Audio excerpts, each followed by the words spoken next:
نحمده ونصلي على رسوله الكريم اما بعد فاعوذ بالله من الشيطان الرجيم بسم الله الرحمن الرحيم وإن كنتم جنبا فاطهروا صدق اللہ العظیم۔ میرے محترم دوستوں اور بھائیوں، استنجا، طہارت، وضو کے حوالے سے بیان ہو چکے ہیں۔ آج غسل کے حوالے سے آپ حضرات کے سامنے بیان ہوگا۔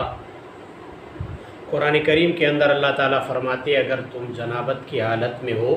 وَإِن كُنتُمْ جُنُبًا فَاطَّهَّرُوا، پس تم پاکی حاصل کرو یعنی غسل کرو۔ جنابت سے مراد کہ مرد کو احتلام ہو جائے یا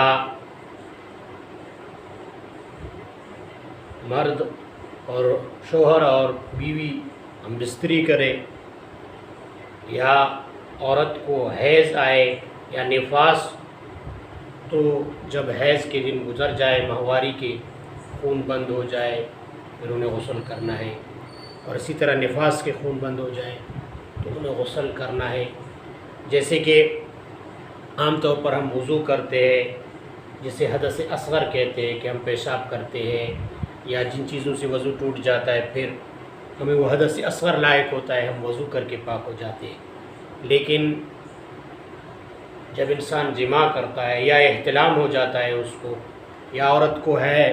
حیض آئے، حیض کا مدت ختم ہو جائے یا نفاس ہو، تو اس حالت میں غسل کرنا ہے، اس پر غسل واجب ہے۔ تو اس غسل کے کتنے فرائض ہیں، کتنے سنن ہیں، طریقہ کیا ہے، اس حوالے سے ہم آپ حضرات کے سامنے بیان کریں گے۔ حدیث میں آتا ہے رسول اللہ صلی اللہ علیہ وسلم فرماتے ہیں لا تقرأوا الحائض ولا الجنوب شيئا من القرآن۔ حائضہ عورت جس کو حیض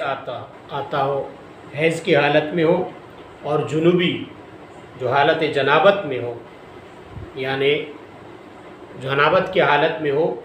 تو وہ قرآن نہیں پڑھ سکتی، اور اسی طرح مسجد میں بھی نہیں جا سکتی، مقدس مقامات میں بھی نہیں جا سکتے ہیں۔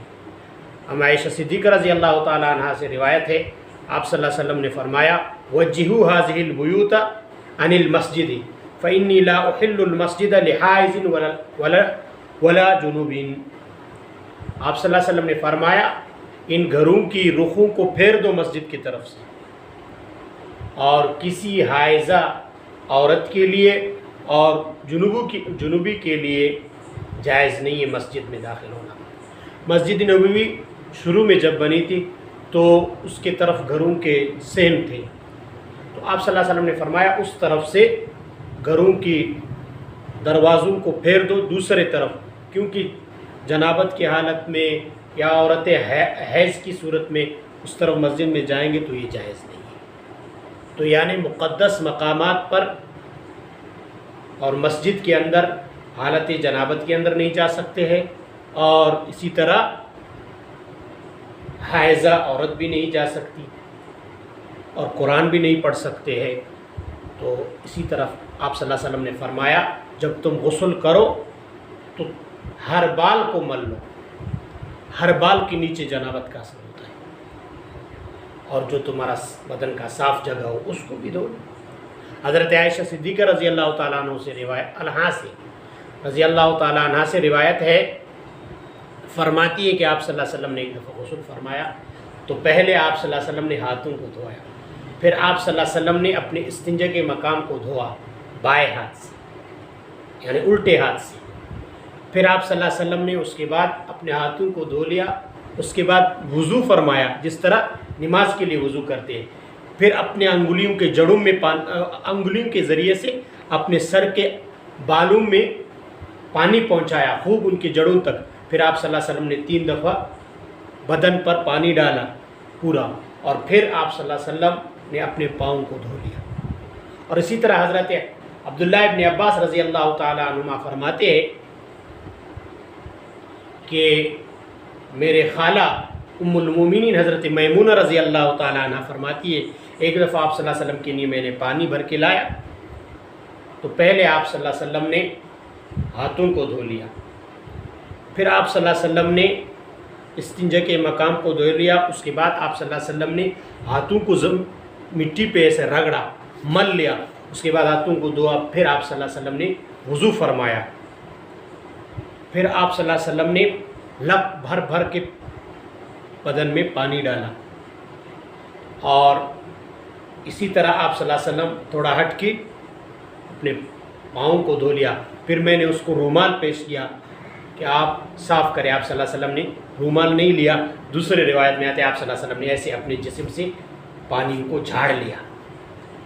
تو یہ آپ صلی اللہ علیہ وسلم کا طریقہ ہے، ہم پورا طریقہ آپ کو بتا دیں گے وضو کا۔ اصل طریقہ یہ ہے کہ غسل کرنے والے کو چاہیے پہلے دونوں ہاتھوں کو گھٹنوں تک دھوئے، پھر استنجا کی جگہ دھوئے، جہاں پر نجاست لگی ہو پاک کرے، پھر وضو کرے۔ وضو کے بعد 3 مرتبہ اپنے سر پر پانی ڈالے، پھر دائیں کندھے پر، پھر بایاں کندھے پر 3 بار پانی ڈالے، اسی طرح سارے بدن پر پانی بہائے۔ پہلی مرتبہ پانی ڈالنے کے بعد جسم کو مل لے، سارا جسم پر پانی پہنچ جائے، اور یاد رکھنا کان اور ناف تک بھی پانی پہنچانا ضروری ہے۔ تو یہ غسل کا طریقہ ہے، اور غسل کے اندر 3 فرائض ہیں، 3 فرض ہے غسل کے اندر، ان کے علاوہ غسل ہوگا بھی نہیں۔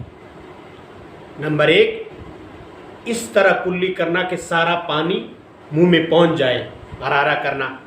روزے کے حالت میں نہیں بلکہ عام حالتوں میں پانی صحیح پہنچانا اور غرارہ کرنا، اور اسی طرح ناک کے نرم حصے تک پانی پہنچانا۔ اور نمبر 3، سارے بدن پر پانی بہانا، کوئی جگہ خشک نہ رہے۔ اور اسی طرح یہ غسل میں یہ چیزیں فرض ہیں۔ اور اسی طرح غسل کی سنتیں یہ ہے کہ غسل کی نیت کرنا یہ سنت ہے۔ اولاً ظاہری ناپاکی جو جسم پر لگی ہوئی ہے اس کو صاف کرنا، یعنی استنجا کرنا، پھر جو انسان پر ظاہری، پھر وضو کرنا، یہ بھی سنت ہے، اور بدن کو مل لینا، اور پھر تمام بدن پر ایک بار پانی بہانا، یہ بھی سنت ہے۔ اور یاد رکھنا جب سارے بدن پر پانی پڑ جائے، کلی کر لے اور ناک میں پانی ڈالے تو غسل ہو جائے گا۔ یعنی کسی جگہ نے آپ پر پانی آ گیا، بارش میں آپ پورا بھیگ گئے اور بالوں کے جڑوں تک پانی پہنچ گیا، یا کسی تالاب میں آپ نے اپنے آپ کو پھینکا، تو اس دوران آپ نے نیت بھی نہیں کیا ہے اور ناک میں پانی ڈالا، اور اللہ آپ کا بھلا کرے کلی کیا، تو آپ کا غسل ہو گیا۔ یہ غسل کا طریقہ ہے۔ اور بدن کے اندر ایک بال برابر بھی خشک رہنا نہیں چاہیے۔ پورے تمام آپ صلی اللہ علیہ وسلم داڑھی کو بھی خلال کرتے تھے، خلال نہیں بلکہ پانی ان کی جڑوں تک پہنچاتے تھے، اسی طرح سر کے بالوں میں، اسی طرح حضرت علی رضی اللہ تعالیٰ عنہ کے بارے میں آتا ہے کہ اس لیے میں نے اپنے سر کے ساتھ دشمنی کیا، ثم عادیت راسی، گنجا کرواتا تھا ہمیشہ کہ کوئی بال میں ایسا نہ ہو کہ غسل کے دوران وہ سوکھا رہ جائے۔ تو بدن کے اندر کوئی جگہ خشک نہ رہے۔ غسل کے بعد اگر آپ کو نظر آئے تو آپ اس جگہ کو دھو لیں، از سر غسل، پھر سے غسل کرنے کی ضرورت نہیں ہے۔ اسی طرح آپ صلی اللہ علیہ وسلم جب غسل فرماتے تو اس جگہ سے ہٹ کے اپنے پیروں کو آخر میں دھو لیتے۔ مطلب یہ کہ اس وقت کے کچے غسل خانہ ہوتے تھے، آج کل تو پکے، لیکن پھر بھی اس سنت پر عمل کر کے بندہ آخر میں پیروں کو دھو لے۔ تو یہ غسل کا طریقہ تھا کہ جب جنابت کی حالت ہو، اور پھر عام حالتوں میں ویسے حدیث میں آتا ہے کہ ہفتے میں ضرور ایک دفعہ غسل کرنا چاہیے، اور جمعے کے لیے غسل کرنا سنت ہے، عیدین کے لیے۔ اسی طرح جب کسی مسجد کو آپ نے غسل دیا، اس کے بعد غسل کرنا مستحب ہے، ضروری نہیں ہے، مستحب ہے اگر کوئی کر لے۔ اور جمعے کے لیے اسی طرح کوئی حاجت ہو گئی آپ کو، نہیں نہ آ سکے تو کوئی مسئلہ نہیں۔ تو یہ غسل کا طریقہ تھا کہ ہم کس طرح غسل کریں، اور جنابت کی حالت میں غسل واجب ہو جاتا ہے، اور اسی طرح عورت کے جب ماہواری کے دن گزر جائے، یا اس طرح نفاس